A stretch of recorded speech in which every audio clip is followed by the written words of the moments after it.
dito sa amin sa Singapore. Thank you for spending your time with us.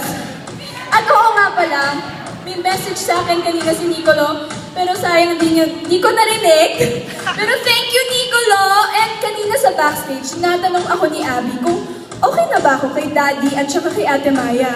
Ang sagot ko dyan? Yes!